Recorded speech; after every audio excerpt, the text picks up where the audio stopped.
The courtroom fell into a cold, tense silence.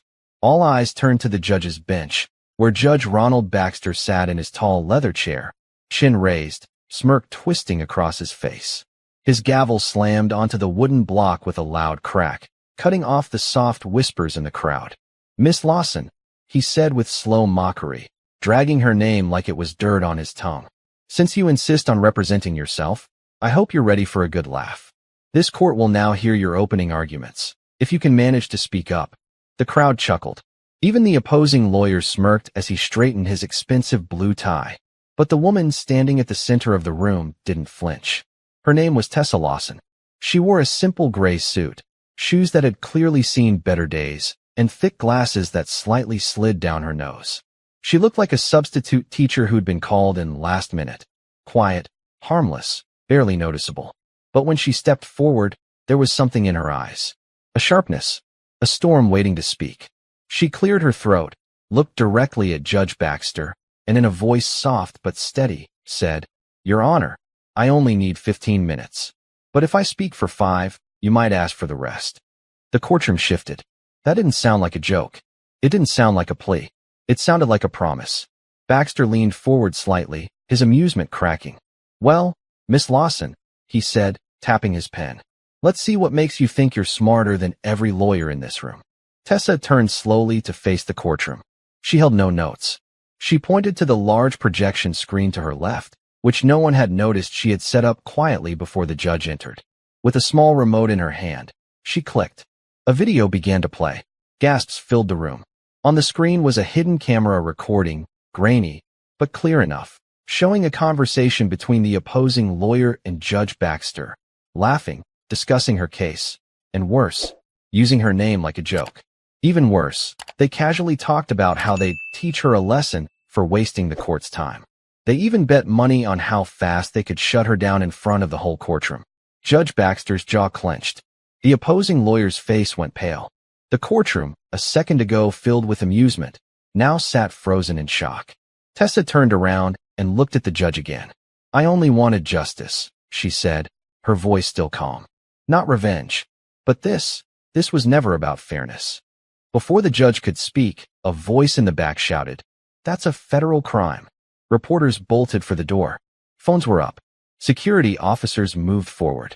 And then, Baxter stood up and shouted, "Court is adjourned." But before he could slam the gavel, a federal agent stepped through the back doors. Badge raised. Gun visible.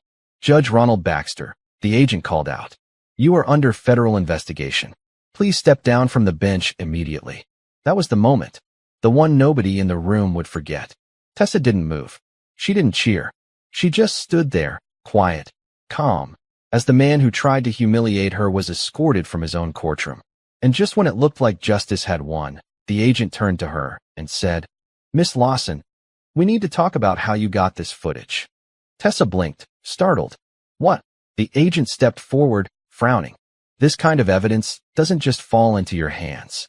Who helped you? And why didn't you come to us first?" The air shifted again, because now, the quiet woman wasn't just brilliant. She was suspicious, and the courtroom wasn't sure if they had just witnessed a hero, or something much more dangerous. Tessa's mouth went dry.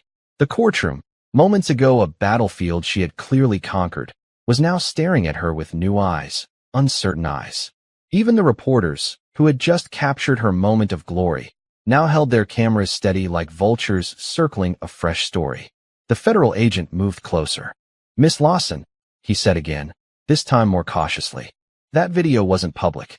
Not even court staff had access. So tell me, where did it come from?" Tessa opened her mouth, but hesitated.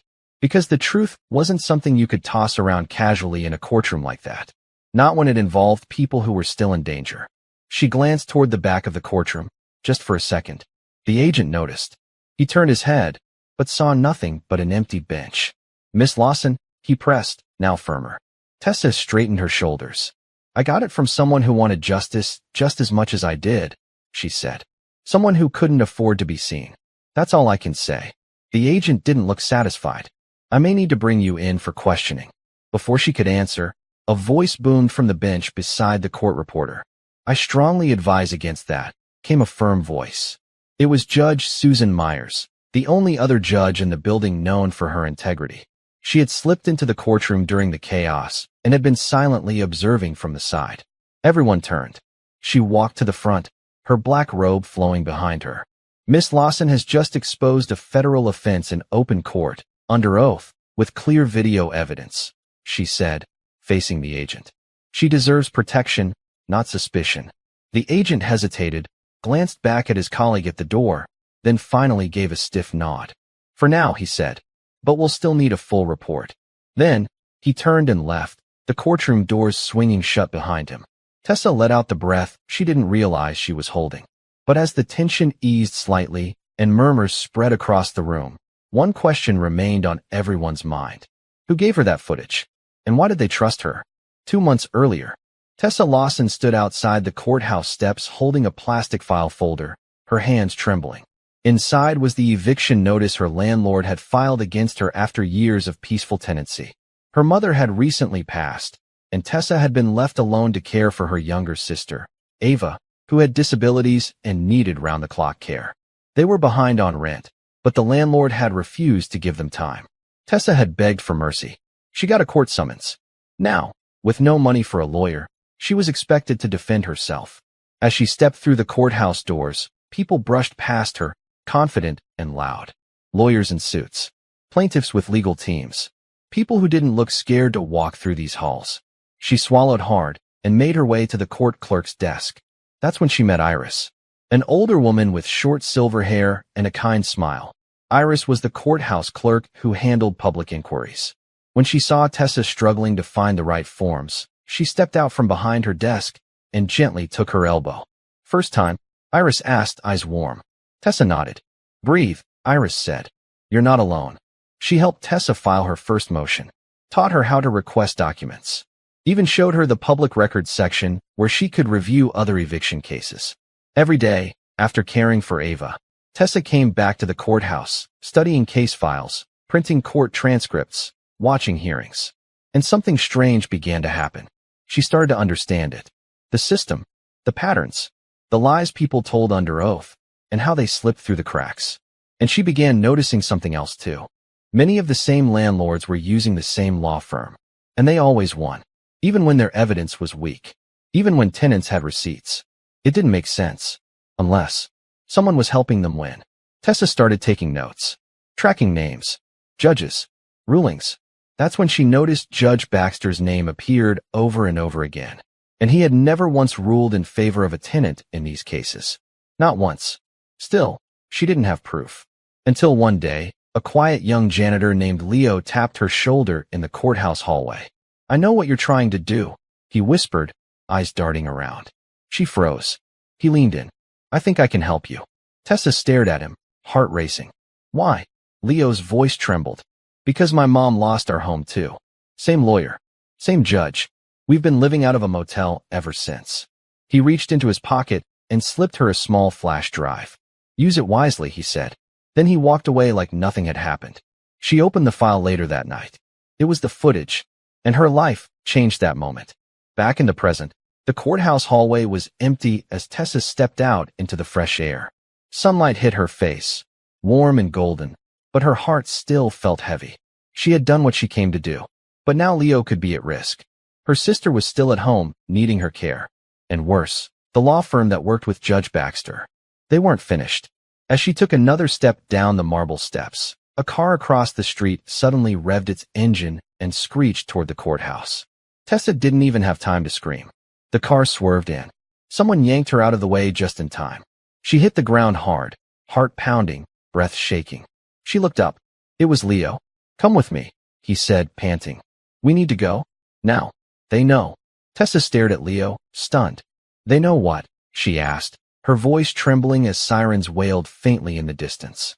Her elbow was scraped, knees sore, and her heart still thudding wildly from nearly being hit by the car. Leo didn't answer right away. He looked over his shoulder, scanning the street.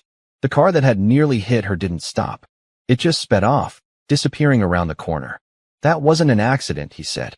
Someone tried to shut you up, for good. Tessa felt her stomach twist. You think they're watching us now? I know they are, Leo said firmly. That footage you showed in court? You didn't just embarrass a crooked judge. You opened the door to the people behind him. And they don't like doors being opened. He grabbed her arm and led her quickly down the side of the courthouse, away from the front cameras and reporters now swarming the entrance. They moved through an alley, then into a parking garage. Tessa hesitated. Leo, where are we going? Someplace safe, he said. You'll understand soon. But first, we need to disappear. 2 hours later, they were in a rundown apartment on the edge of the city. It wasn't fancy, but it was quiet. Safe. Tessa sat on the couch, a worn blanket over her shoulders. She still couldn't believe what had just happened. Why did you come back for me? She finally asked. You gave me the footage. You could have stayed hidden. Leo leaned against the wall, arms crossed.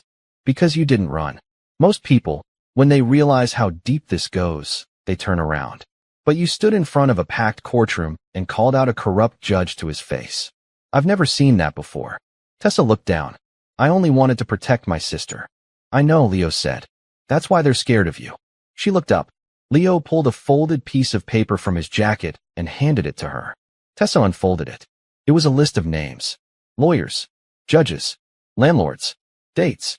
Tessa recognized some of them, others she didn't. These people, Leo said quietly, are all connected. Judge Baxter was just one piece. There are more. And they've been using the system to kick out poor families, single mothers, disabled people. Anyone who can't fight back. Tessa's hands tightened around the paper. You have a gift, Leo said. You see patterns. You connect dots. That's rare. They've been getting away with this for years. But you. She looked up at him. You could stop them. Tessa shook her head slowly. I'm not a lawyer. You don't need a degree to tell the truth. Silence hung between them for a moment. Then she nodded. I want to help. Leo gave a small smile. But before they could speak again, a phone rang. It wasn't Tessa's. It was Leo's. He answered, stepping into the kitchen. Yeah. Pause. What? His voice changed. Lower. Sharper. When? Another pause. Okay. We're coming. He ended the call and turned to her. That was Iris. Tessa blinked. The clerk from the courthouse. Leo nodded grimly. They found out she helped you. She's being suspended. And that's not the worst part. Someone broke into her home this morning. Tessa's eyes widened. Is she okay? She's scared. But she wants to meet. Where? Leo hesitated. You're not going to like it. Tell me anyway. The old church. Near Glenwood. Tonight. Tessa stood, already grabbing her coat. Then let's go. Night fell hard. The old church sat on a hill, quiet and forgotten. Its stained glass windows were cracked, and the wooden doors creaked as Tessa and Leo pushed them open. Inside, the air smelled of dust and memories. Iris sat on a bench near the altar, her silver hair tucked under a wool hat. Her eyes were red, like she'd been crying. I'm sorry, she whispered when she saw Tessa. I didn't mean for this to happen. You didn't do anything wrong, Tessa said gently, sitting beside her. You helped someone who needed help. Iris gave a bitter laugh. They don't see it that way. I came home, and everything was gone. My files. My computer. Even pictures of my late husband. They're trying to erase me. Leo paced nearby, scanning the windows. We'll fix this, Tessa promised. You're not alone. Iris reached into her coat and pulled out a flash drive. This has more. Records. Cases. Audio. I was scared to show it to anyone. But after what you did in court, I believe in you. Tessa took it with trembling fingers. Thank you. Suddenly, a crash echoed outside. Leo froze. Get down.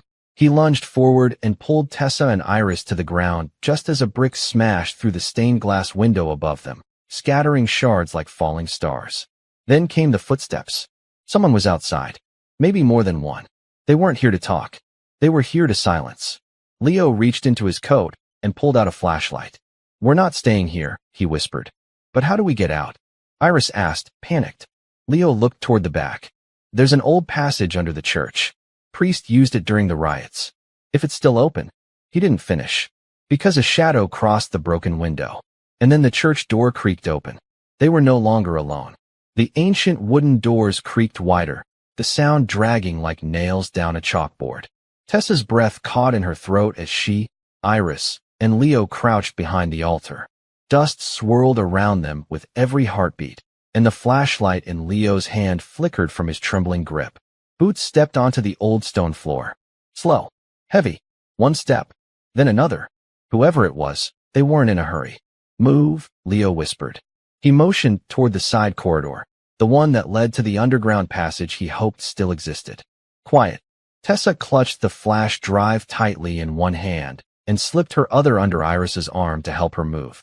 The older woman was shaking, but her will to survive was stronger than fear.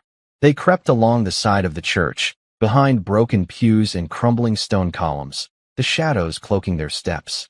But then, another set of footsteps. Behind them, two of them. Leo turned, his eyes sharp, and mouthed a single word, trap. Tessa's mind raced. She couldn't let them get caught. Not with the evidence. Not with Iris. She pointed toward a side closet just ahead, a supply room once used for storing communion wine and cleaning supplies. Without a word, they slipped inside and gently closed the door. Silence. Tessa's heart pounded so hard she was sure the strangers outside could hear it. Outside the door, the footsteps stopped. And then came a knock. Not loud. Not forceful. Just a slow, mocking tap, like someone playing a game. I know you're in there. A voice called. Male. Cold. You think this is some kind of movie? Think you're going to save the city with one little video? No one breathed. The doorknob jiggled. Come on out, Miss Lawson. We don't want to hurt anyone, he said, his voice dripping with sarcasm. We just want what you stole. Leo looked around the small closet. No weapons. No exit. Just mops, buckets, and broken faith. Suddenly, Iris pointed to a loose grate at the back of the closet. Her voice was barely a whisper. There. Vent. Leo didn't wait. He knelt and yanked it loose with his hands. Behind it, a narrow tunnel, barely large enough to crawl through, but it led down. Maybe to the underground passage. Footsteps were closer now. The knob turned again, this time with force. Time's up. Tessa shoved Iris into the vent first, then crawled in behind her. Leo went last, pulling the grate back into place just as the door burst open behind them. Darkness swallowed them. They crawled for what felt like forever, dirt in their mouths, fear in their throats, until finally, the tunnel opened into a cold, brick-walled passage. They had made it to the old escape route beneath the church. But they were far from safe. By sunrise, they reached an abandoned train yard on the outskirts of the city. It was quiet, still, and forgotten, like the world above didn't care what happened down here. They found a locked service room with old lockers and flickering lights. Leo used a crowbar he found to force the door open. Once inside, they finally rested. Iris sat in a folding chair, wrapping a shawl around her shoulders. Leo slumped against the wall, catching his breath. Tessa stood by the dusty window, holding the flash drive like it was made of glass. I need to make this public, she said, before they find us again. Leo looked up. You're sure? If we keep hiding, we'll be hunted forever, she said. But if the world sees what's really happening, if they know about the judge, the firm, the families they hurt, then we flip the game. We make them run. Iris nodded. But it can't just be any news station. They're all connected. Most won't touch this. Leo stood and pulled an old phone from his jacket. I know someone who will. An independent reporter. She's been trying to break into one of these cases for years, but never had enough evidence. Her name's Clarissa Reed. Will she meet us? Tessa asked. She already agreed. Midnight. Her studio's in a warehouse 2 hours from here. Tessa felt a flicker of hope, but hope never stayed long. Because just as she smiled for the first time in hours, the window above her shattered. A bullet whizzed past her ear and struck the back wall. Down. Leo tackled Tessa to the ground as more shots rang out. Iris screamed and dropped to the floor. They were under attack again. No more warnings. No more shadows. Now they wanted blood. Leo dragged an old metal cabinet in front of the window for cover while Tessa pulled Iris to safety. Dust and broken glass danced in the air like sparks. We have to move, Leo growled. Now, how did they find us again? Tessa shouted over the chaos. Leo glanced at his phone. Doesn't matter. We have to lose them. He reached for the flash drive in her hand. Tessa hesitated. What are you doing? I'm getting it out of here, he said. You head to Clarissa. I'll draw them off. No, Leo. You're the one they're after now. They saw you in court.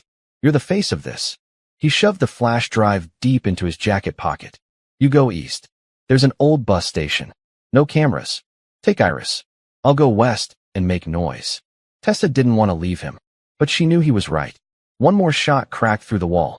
Tom was gone. Leo opened the side door and bolted into the sunlight. And in the distance, tires screeched, voices shouted, and chaos followed. Tessa grabbed Iris and ran in the opposite direction, the flash drive gone from her hands. And now in Leo's. She didn't know if she would see him again, but she knew one thing. The truth was still alive, and she was going to make sure the world saw it. The bus station smelled of engine oil, burnt coffee, and desperation. Tessa and Iris stood near the edge of the building, hidden behind a cracked pillar, watching as tired travelers hauled suitcases and bus drivers smoked silently beneath flickering fluorescent lights. The city's noise felt distant here, like it couldn't quite reach them, but the fear clung to Tessa's back like a wet shirt. Leo was gone, and he had the flash drive. He'll be okay, Iris whispered, squeezing Tessa's hand. That boy's smart. And brave. Tessa nodded, but her heart ached. I should have gone with him. No, Iris said firmly. He was right. They saw your face in court. You're their target now. He knew the best way to protect you was to leave. Tessa blinked back, the sting in her eyes. There was no time to cry. Not yet. She reached into her coat and pulled out a torn map Leo had stuffed into her pocket before he ran. On it, he had circled an address near the edge of the industrial district, a warehouse with the name C. Reed, Truth Unfiltered. That was where Clarissa was. That was where the truth needed to go. But first, they had to make it across the city without being seen. Tessa looked around the station, her brain ticking. One security guard, 2 cameras near the ticket windows. No cameras by the back exit. A city bus scheduled to leave in 10 minutes headed east. I have an idea, she whispered. Tessa approached the ticket booth with Iris in tow, keeping her head low beneath a wide hoodie. When it was her turn, she slipped 2 worn $5 bills through the opening. 2 for Maple Street, she said. The clerk, a grumpy man with a grease-stained shirt, didn't look up. He handed her 2 tickets and pointed to gate 3. Tessa nodded and walked in that direction. But that wasn't the bus she planned to board. Once they were behind the benches near gate 3, she grabbed Iris's hand and whispered, "Now." They ducked between 2 waiting buses, skirted around the metal barrier, and slipped through the emergency exit toward the far side of the station where a yellow shuttle van was idling, unattended. The driver was chatting on the phone by the corner. Tessa opened the back door, helped Iris in, and climbed in behind her. She didn't steal the van. She only hid. 5 minutes later, the driver returned, finished his call, and drove off, completely unaware he'd just become a part of something much bigger than he could imagine. 2 hours later, the van slowed near the edge of the industrial district. Tessa and Iris slipped out when the driver stopped at a red light, vanishing between rows of old storage containers and silent brick buildings. The city looked different here, older, forgotten, like it held secrets in its shadows. Finally, they reached the warehouse. It looked exactly how she imagined an underground journalist's base would look: spray-painted walls, barred windows, and a satellite dish bolted to the roof. Tessa knocked 3 times on the steel door. Nothing. She knocked again. A camera above the door whirred to life. Then a buzz. The door clicked open. Inside, a woman with long black braids and sharp eyes met her at the threshold. "You're Tessa Lawson," she said. "I saw what you did in that courtroom." Tessa exhaled. "Clarissa Reed?" The woman nodded. "Come in. We don't have much time." The warehouse interior was cluttered but alive. Computer monitors stacked on metal shelves, files and notebooks spilling across a large table, and the smell of strong coffee drifting from a corner. Clarissa guided them to a couch near a heater and handed Iris a warm drink before turning to Tessa. "Leo messaged me," she said. "He sent the footage. I've seen it. I've also seen the new files Iris gave you. This goes way beyond Judge Baxter." Tessa nodded. "I know. That's why I need your help to expose it. The people behind this, they're powerful." Clarissa gave a thin smile. "Good. I don't like small fights." She turned to her laptop and started uploading files to a secure cloud server. But before the bar could finish loading, the lights flickered. Then, darkness. All screens went black. Clarissa cursed under her breath. Power cut. Tessa jumped to her feet. Could they have tracked the upload? Clarissa pulled a flashlight from her desk drawer and flicked it on. If they did, they'll be here fast. A low hum filled the air. Then headlights flashed through the barred windows. They had company. Clarissa pulled a hidden panel from under the table, revealing a metal safe. She yanked out a manila folder and stuffed it into a shoulder bag, then handed it to Tessa. "Backup files. Printed. Take this." "What about you?" I've got other exits, she said. But you need to go. Now. Tessa turned to Iris, who was already on her feet. Despite the fear in her eyes, she nodded with resolve. Clarissa pointed to a back hallway. There's an old boiler room. Behind it, a storm tunnel. Follow it 2 blocks. It'll take you to the train tracks. Go west. There's an abandoned garage. Safe house. Tessa didn't argue. She grabbed the bag, took Iris's hand, and ran. Behind her, the door splintered as someone kicked it open. Gunshots rang out. Clarissa screamed something Tessa couldn't make out. But she didn't stop. She ran through the hallway, past the boiler room, and into the tunnel. The darkness swallowed them again. But she didn't care. Because she still had the truth. Still had a voice. And they would have to burn the whole city down before she gave up now. The storm tunnel was narrow, damp, and smelled like rotting iron. Tessa's shoes slipped on the wet concrete as she led Iris forward, one hand on the cold wall, the other gripping the bag full of files like her life depended on it. Because it did. Water dripped steadily from the pipes above. Somewhere in the distance, a train rumbled on unseen tracks. The tunnel curved, then split in 2. Tessa paused, heart pounding, unsure which path to take. Left, Iris whispered. Always take the left. Old city design. They used to put the water runoff lines there. Safer, drier. Tessa stared at her. How do you know that? I was married to an architect, Iris replied, her breath shaky. And we used to argue about drainage tunnels. Tessa gave a tired laugh. Even in danger, Iris's calm presence made her feel like everything might still be okay. They followed the left path, winding deeper into the dark. 10 minutes passed. Then 20. At last, a sliver of light appeared ahead, the faint gray hue of dawn leaking through a rusted grate. They pushed through. Outside, the world was quiet. They emerged beneath an overpass, with broken glass and overgrown weeds carpeting the ground. Not far off, train tracks stretched like veins across the city's edge. In the distance, they saw it, a small, crumbling auto garage with boarded windows and a faded sign. Foster's Auto, EST 1972. Tessa checked the map again. This is the place. They moved fast, eyes scanning every rooftop, every street corner. When they reached the garage door, Tessa knocked 3 times, paused, then knocked twice. The sequence Clarissa had told her. The door opened a crack. A man with a prosthetic arm and a rifle slung across his back looked them over. You brought heat, he muttered. You'd better be worth it. Tessa nodded. I brought proof. He swung the door open. Inside, the garage had been transformed into a safe house. Generators hummed softly in the back. Old cars and tires had been pushed aside to make room for cots, shelves of food, and a communications setup made of scavenged laptops and hand radios.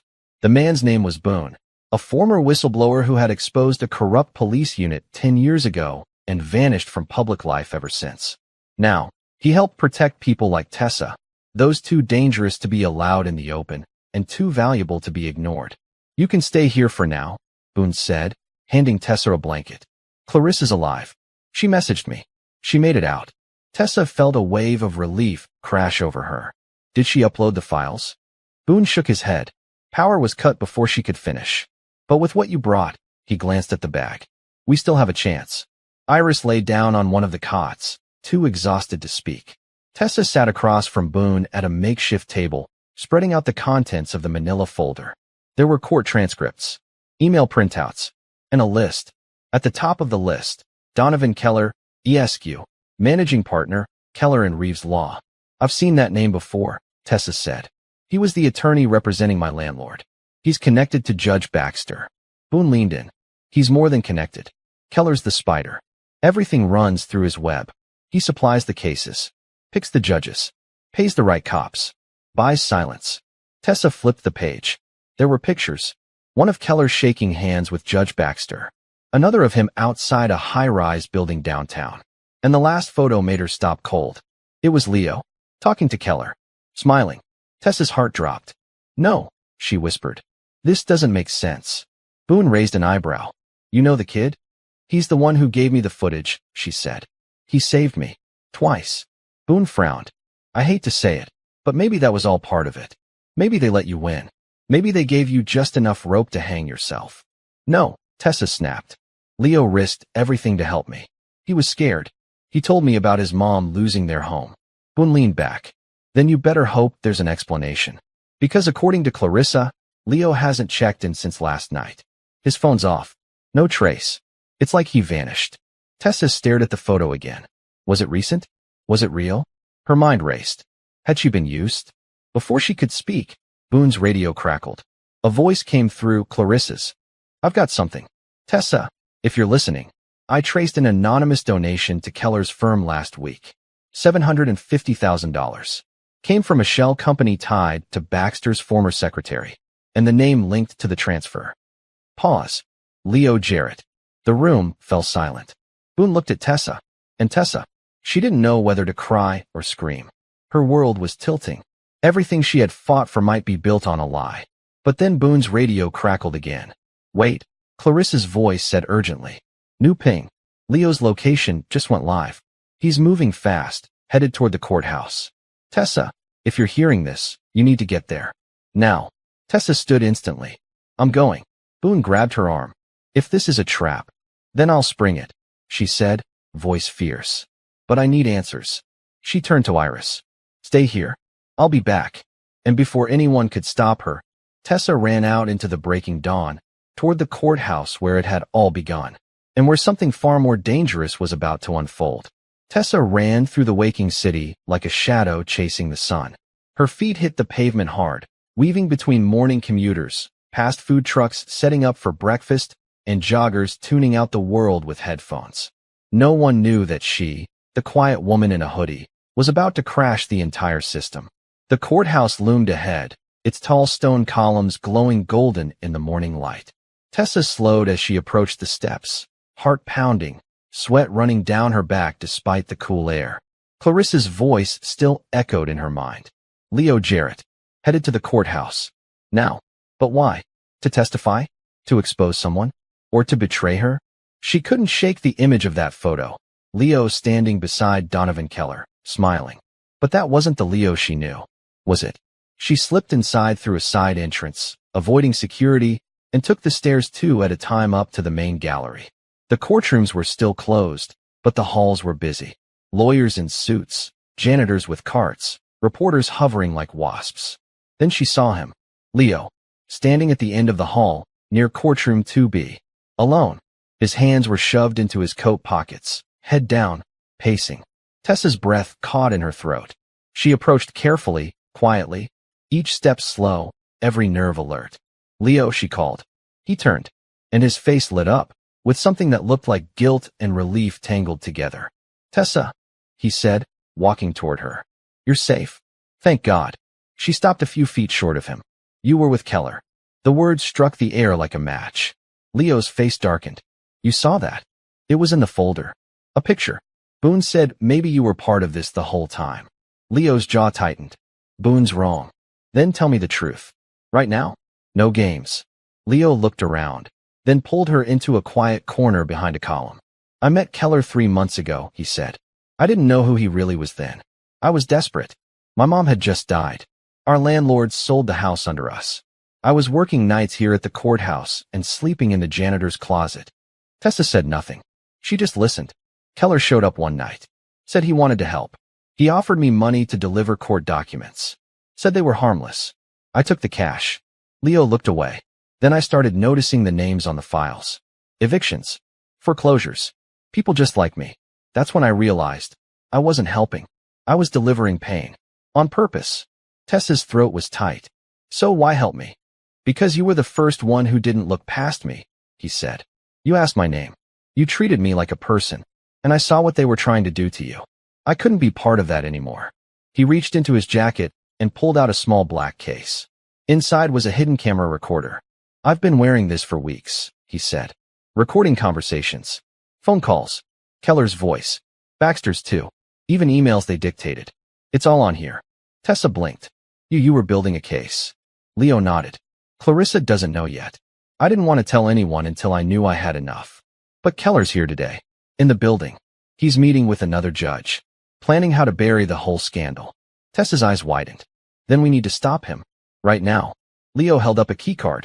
I stole this from his assistant. It'll get us into the private elevator and up to the judicial chambers. But if we go in there, we could be arrested, Tessa finished. Or worse. Leo's voice dropped. Are you sure you want to do this? Tessa didn't hesitate. Yes. Because this wasn't just about her anymore. It was about the families who'd lost their homes. About Iris. About Clarissa. About all the quiet people the system thought they could step on. They moved quickly to the elevator. Leo scanned the keycard, and the metal door slid open. They rode in silence. When the doors opened on the top floor, they stepped into a hallway of thick carpets and polished oak doors. The noise of the lower courthouse faded away. This was where power lived. Leo pointed to a door marked Conference Room A. They approached.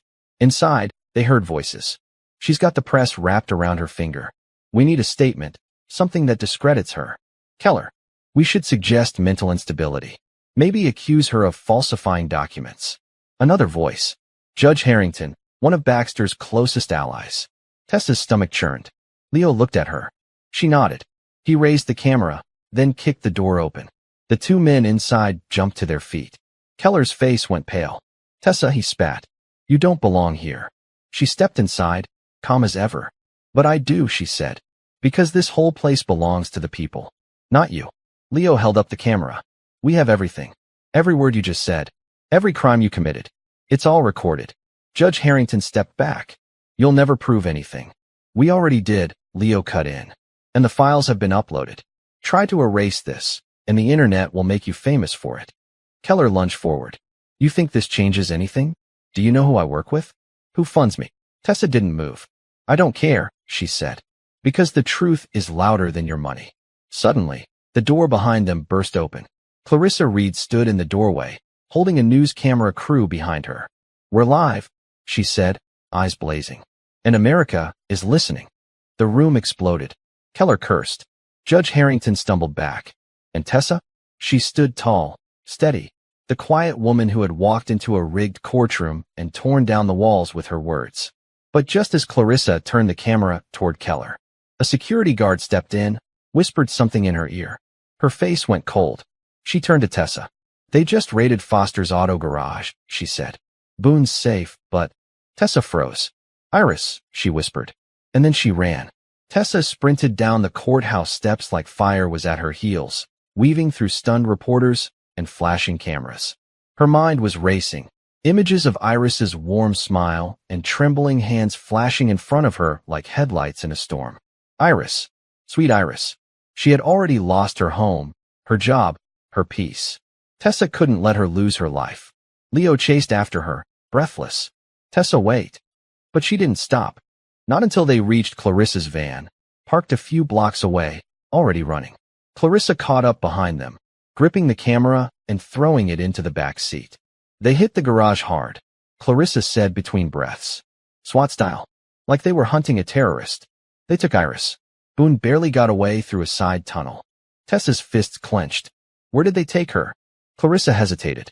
Unofficial holding facility. Private security. Not even city-run. These people aren't playing by any rules anymore. Tessa stared straight ahead, jaw set. Then we're breaking the rules too.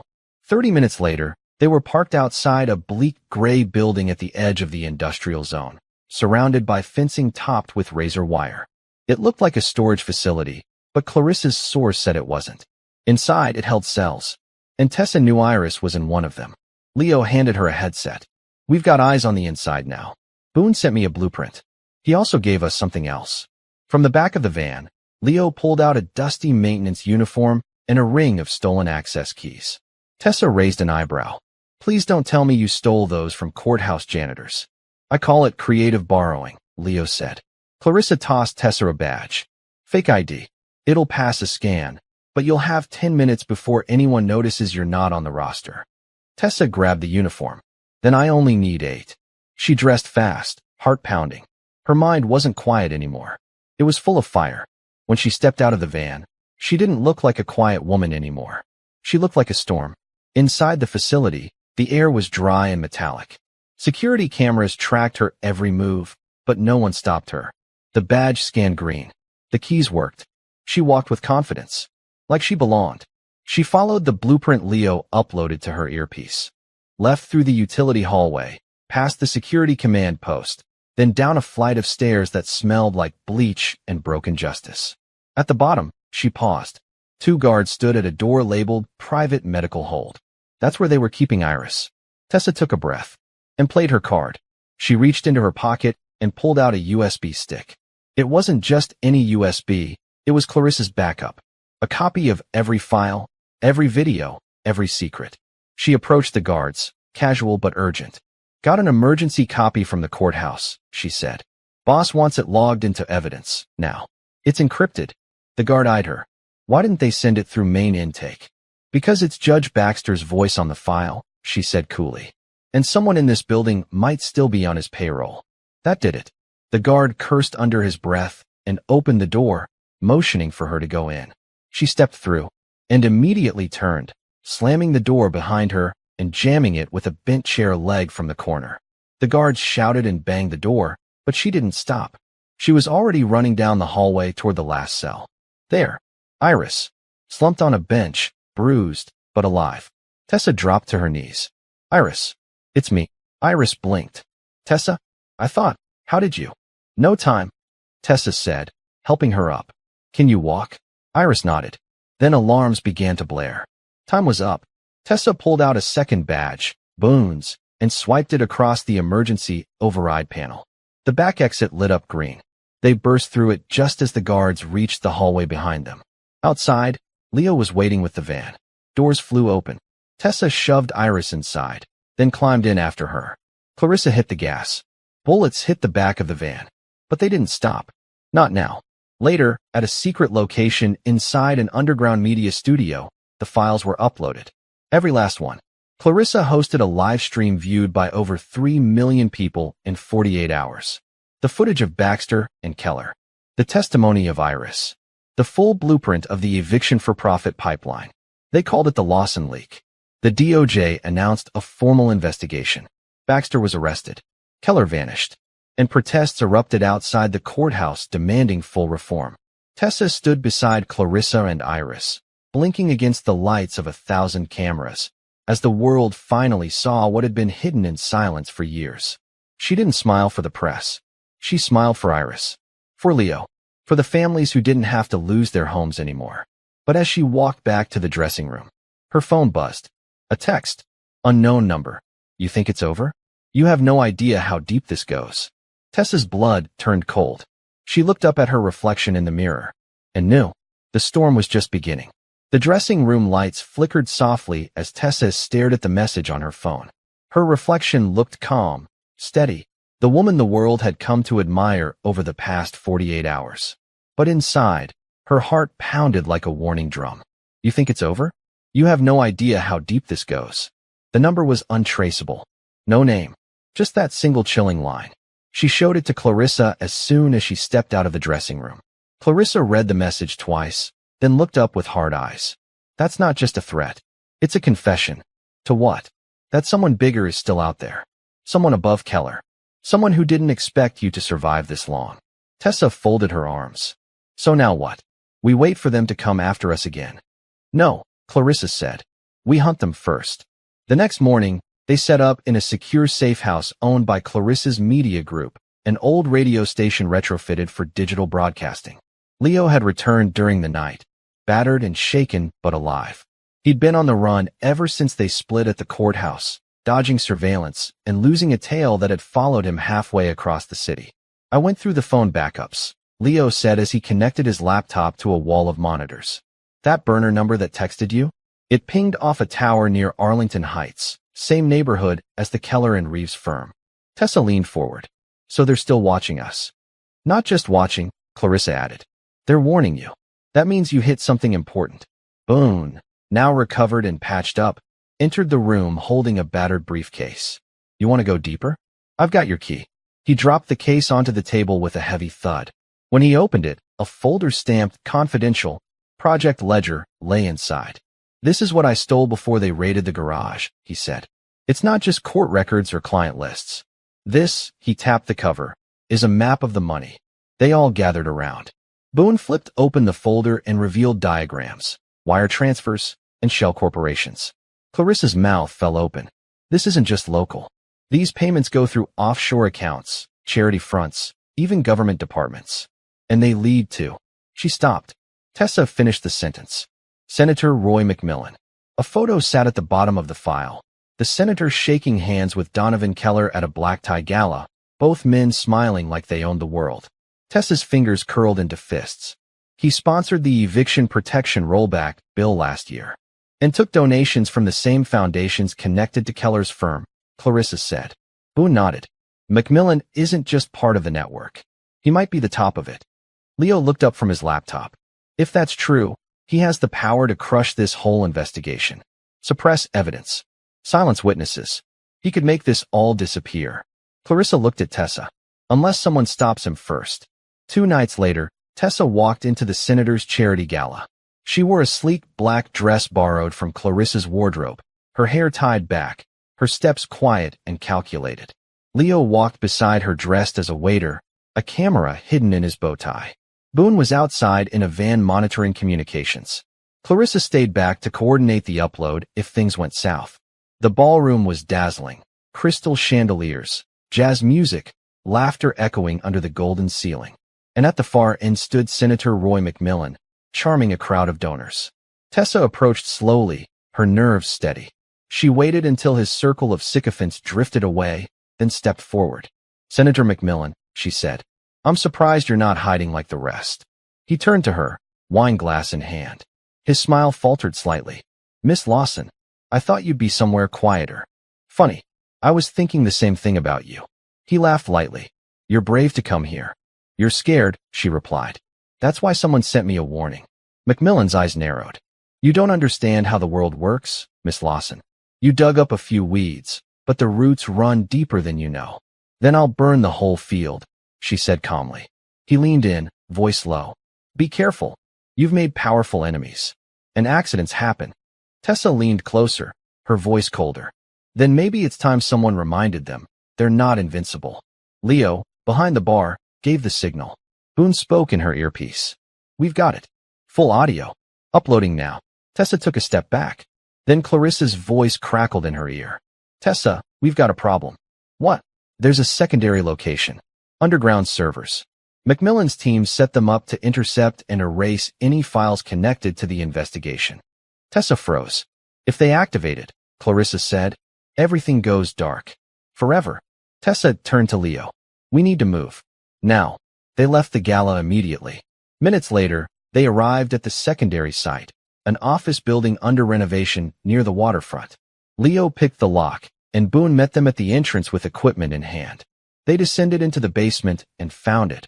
Rows of humming black servers guarded by one distracted security guard, who Boone quietly put to sleep. Leo plugged into the core drive. We've got 5 minutes, he said. Maybe less. Tessa stood watch, nerves wired. Then her phone buzzed again. Unknown number. You're not supposed to be here. Her hands shook. A loud metallic bang echoed from the hallway. Footsteps. Gun drawn. Leo shouted. I need 30 more seconds. Tessa stepped into the hallway and came face to face with a man in a suit. Not security. Not police. But someone too calm. Too clean. Miss Lawson, he said, aiming a silenced pistol at her chest. You should have stayed quiet. She stared him down. And behind her, click, Leo's voice, we're live. The man froze, because now his image was on every screen. His face, his voice, broadcast across the country. Clarissa's voice filled the airwaves. This is the man sent to kill a civilian to protect a senator's crimes. This is what silence looks like.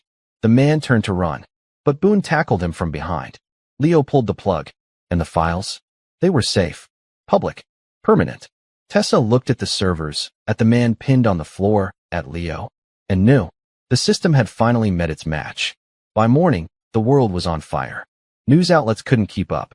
Screens everywhere, phones, TVs, laptops, buzzed with clips of Senator Roy McMillan's secret network, the assassination attempt caught live, and the collapse of one of the most powerful legal syndicates in the country. Headlines screamed. Whistleblower exposes political eviction scheme. Attempted murder caught on livestream. Who's protecting the powerful? Tessa Lawson, from defendant to defender of justice. The footage of the suited man with the gun, pinned beneath Boone's knee, played on repeat. His name? Edward Hawthorne, former military intelligence, now a private contractor tied to black ops and hired security units. He wasn't just hired muscle. He was a cleaner, a man paid to erase messes, like Tessa. And now, he was in federal custody. But Tessa wasn't celebrating. Not yet. She stood at the edge of the rooftop above Clarissa's studio headquarters, looking out over a city that felt like it was breathing again, but heavier. Clarissa joined her, coffee in hand. "You should be proud," she said. Tessa didn't answer immediately. She finally spoke. "We cut off the head. But what if the body grows another?" Clarissa nodded. "It might. But now people are watching. And this time, it won't grow in the dark." Tessa sighed. Leo's still being questioned. Boone's been doxxed online. Iris can't go home. And I still feel like I'm waiting for something worse. Clarissa studied her face, then handed her a folder. "We found something in Hawthorne's safe house." Tessa opened it slowly. It was a photo. A group of men in suits around a long, polished boardroom table. Keller, Macmillan, a few others she didn't recognize. But one man at the end stood out. Tall, bald, wearing no ID badge. His face unfamiliar, but his presence chilling. "There's no name," Clarissa said. "No records. Just a code name in the metadata of the photo file, Black Bishop." Tessa frowned. "Chess." Clarissa nodded. "And from what we can tell, this guy, he's the one they all answered to." Tessa closed the folder. A new player. One they hadn't even known existed. Until now. Meanwhile, Leo sat in an FBI interview room. He wasn't in cuffs, but the air was cold and tight.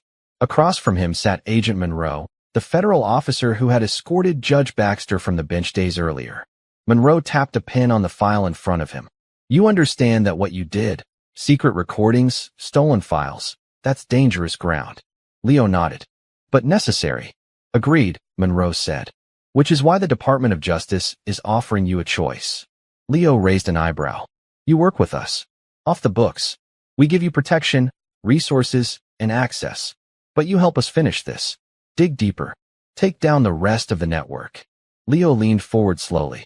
"And if I say no?" Monroe didn't smile. "You go back to being a janitor. And you watch this thing regrow from the sidelines." Leo didn't hesitate. "I'm in." That night, back at the safe house, Tessa and Iris sat together under a single flickering lamp. Iris's bruises had faded, but the lines on her face told of sleepless nights and the trauma of being hunted. "You don't have to stay in this, Tessa," Iris said softly. "You did more than enough." Tessa looked at her, voice gentle but firm. "They took everything from people like us, Iris. They thought we were too quiet to fight back. But now that they've hurt us, really hurt us, I can't go back." She stood and walked to the table, where Boone was loading the next batch of files onto a protected drive. "We're not done," she said. "This Black Bishop, whoever he is, he didn't expect us to get this far. So now we go further." Boone gave a small nod. "Then we go hunting." Leo entered through the side door, a small smirk on his face. "Hope you save me a seat." Clarissa raised a toast. "To the loudest quiet woman the system ever met." Tessa smiled. For the first time in weeks, it wasn't weighed down by fear. It was real. But just as their glasses touched, Clarissa's screen blinked. A live alert. She clicked it. A video played. From a hidden camera. Not theirs. Someone had filmed Tessa entering the gala. Leo speaking into his lapel mic, Boone tackling the assassin. The angles were too close. Too perfect. And at the end of the video, a voice whispered, "You've declared war. Your next move better be worth it." Then static. Everyone in the room went silent. Clarissa closed the laptop slowly. Tessa looked up. The game wasn't over. It had just moved to a new board. The safe house's walls suddenly felt thinner. The lights buzzed overhead like insects. No one spoke. Tessa stared at the frozen screen. That voice. It wasn't distorted like before. It was clear, cold, calm, male, American. And it didn't just know what they did. It watched them do it in real time. Boone stood slowly, his face pale. That camera angle, it wasn't ours. Clarissa swallowed hard. Someone planted a live surveillance feed. They've been inside our systems, watching since the beginning. Leo backed away from the table, eyes darting. If they were in the system, they could have wiped everything. But they didn't. Why?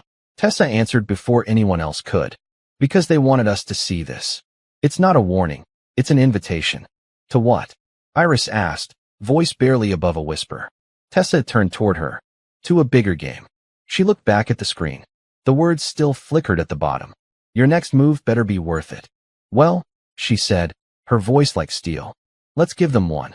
Hours later, the team gathered in a hidden radio tower once used during the Cold War. Boone knew the place from his former life, and now it hummed with backup generators and satellite uplinks. Clarissa pulled up data from the last video. We traced the IP from the hidden feed. It bounced through servers in Zurich, Dubai, Singapore, classic cloaking. But whoever's behind this, they slipped. She zoomed in on one frame of the video, just before the whispering voice cut out. In the reflection of a silver serving tray held by a waiter was a face. Male, late 40s, bald, square jaw. The same man from the Black Bishop photo. Enhance that, Tessa said. Push the contrast. Clarissa did. Boone stepped forward, eyes narrowing. That's not just any man. That's Roderick Vale. Leo blinked. Who? Former intelligence operative. Went dark 15 years ago after a scandal involving private surveillance networks. Supposed to be dead. Rumored to be running black market data contracts from offshore. Clarissa's jaw dropped. You're telling me we're dealing with a ghost? Boone shook his head. No. Worse. We're dealing with the architect. Tessa stood, pacing. Vale has the means, the reach, the data, and the motive. If he was behind Keller, behind Macmillan, then this whole legal racket was just a front. A front for what? Iris asked. Tessa looked at the files. The blueprints. The funding trails.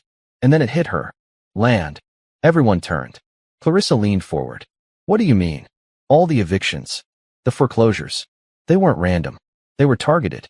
Concentrated in low-income areas on the outskirts of the city, near rail lines, rivers, and future zoning projects. Leo's eyes widened. Real estate development. Boone nodded slowly. If you force out families before a public bid goes live, you buy cheap, then flip it after rezoning. Billions in profit. Tessa pointed at the screen. Vale wasn't after silence. He was after land control. A private empire built on public failure. Clarissa was already typing. We need to show this. But this time, not with live streams or leaks. Tessa nodded. No. We need a stage so big even Vale can't hide behind fake names. Boone raised an eyebrow. What did you have in mind? Tessa's eyes sharpened. A courtroom. 1 week later, a surprise lawsuit rocked the nation. Tessa Lawson versus Vale Corporation et al. The basis, systemic racketeering, wrongful displacement, attempted assassination, and fraud through legal manipulation. The venue, federal court, Washington, D.C. The news channels exploded. Legal pundits said she was crazy, that she'd lose, that her evidence wouldn't be enough, that no judge would touch it. But one did. Judge Harlan Green. Retired. Reinstated for one case. A man whose son lost his life to wrongful eviction 10 years earlier. I'll hear her, he said on national TV. And I'll hear everyone she brings with her. Tessa and her team flew out, escorted by U.S. Marshals. Iris gave a tearful interview about being kidnapped. Leo testified about secret recordings. Clarissa aired edited clips to build public support. And behind closed doors, Roderick Vale's lawyers started calling. Threats. Offers. Bribes. Even a package, mailed to Tessa's hotel room with a bullet and a note. Last chance. She burned it. The night before the trial, Tessa stood alone at the Lincoln Memorial, staring at the silent stone president. The wind tugged at her coat. Leo joined her, hands in his pockets. Tomorrow's everything, he said. She nodded. I know. You ready? Tessa turned toward him. No, but I'm going anyway. He smiled. That's how we know it matters. The morning of the trial, the courthouse was surrounded by press, protesters, and supporters holding signs. Justice for the evicted. No more quiet victims. We are Tessa. Inside, as Judge Green banged his gavel, the room hushed. Ms. Lawson, he said, are you prepared to present your case? Tessa stood, wearing the same gray suit she wore the day Judge Baxter mocked her. Only now, the courtroom didn't laugh. It leaned in. Yes, Your Honor, she said. And as she walked to the center of the room, she locked eyes with a man seated quietly at the defense table. No name tag. No files. Just a silent, confident stare. Roderick Vale. The Black Bishop. The game was on. The silence in the courtroom was so heavy, even the cameras dared not blink. Tessa Lawson stood tall at the center of the room, eyes locked with Roderick Vale, the man who had orchestrated misery from the shadows, who had manipulated judges, evicted families, erased voices, and nearly erased hers. But not today. Today, she wasn't the quiet woman they thought they could crush. Today, she was the echo of every silence they had ever ignored. She turned to face the jury. "I'm not a lawyer," she began, her voice steady. "I didn't go to school for this. I've never worn a tailored suit, and I still read law textbooks with a dictionary in my lap." The jury leaned forward. So did the press. So did the world. "But I've lived through this system. I've seen how it picks who gets heard and who gets hurt. How it calls justice a privilege instead of a right. I sat in courtrooms where poor mothers lost their homes without a voice, where landlords with dirty money walked out with clean papers. And behind it all, there were men like him." She pointed at Vale. He didn't flinch, didn't blink. "And you want to know the most dangerous part?" she said, scanning the room. "It wasn't the guns. It wasn't the hackers. It wasn't the judges he bought." She paused. "It was the silence. The silence of people who saw wrong and said nothing, who knew and still signed the checks. That's how men like him build empires." She took a breath. "And that's how we tear them down." She turned to the judge. "I have witnesses. I have recordings. I have paper trails, receipts, offshore accounts, shell companies. But what I really have, what no one could silence, is the truth. And today, I'm placing it in this courtroom's hands." The room erupted in hushed murmurs. Judge Green banged his gavel. "Order." Tessa stepped back to her seat. Vale's lead attorney stood. His voice was smooth, well-trained, full of the arrogance of someone who had never lost a fight. He tried to discredit her, called her unstable, accused her of being a media tool, a fraud. But each time, Tessa calmly countered. With truth, with names, with faces, and with people. Leo took the stand. Clarissa, Iris, Boone, even a former federal agent, one of Vale's own ex-operatives, stepped forward, breaking a silence that had haunted him for years. By the fourth day of trial, Vale's lawyers stopped asking questions. They knew. They were losing. On the final day, Judge Green's words echoed across the country. "The court finds sufficient evidence of conspiracy, fraud, racketeering, and attempted homicide orchestrated through a network led by the defendant, Mr. Roderick Vale.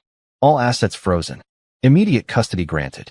And this case shall be used to open further federal inquiries into all named and associated institutions." Vale stood slowly, surrounded by U.S. Marshals. He didn't speak, but he stared at Tessa one last time. Not with hatred, with something closer to disbelief. That a woman he never heard coming had just ended his empire. Outside, the streets roared. Thousands cheered. Not just for her, but for themselves. For the unheard, the unseen, the evicted, the survivors. Tessa stepped out into the sunlight, flanked by her friends. Leo beside her, now a rising voice in justice reform. Iris, smiling gently, finally at peace. Clarissa, a media powerhouse speaking truth louder than ever. Boone, the ghost turned guardian. And Tessa, the woman who changed everything, not by shouting, but by refusing to be ignored. A reporter pushed through the crowd. "Miss Lawson, what's next for you?" Tessa paused, then smiled. "I'm going to law school." Laughter and applause rippled around her. "But first," she added, "I'm going home. There's a girl who still needs dinner on the table." Because through it all, she never forgot why she started.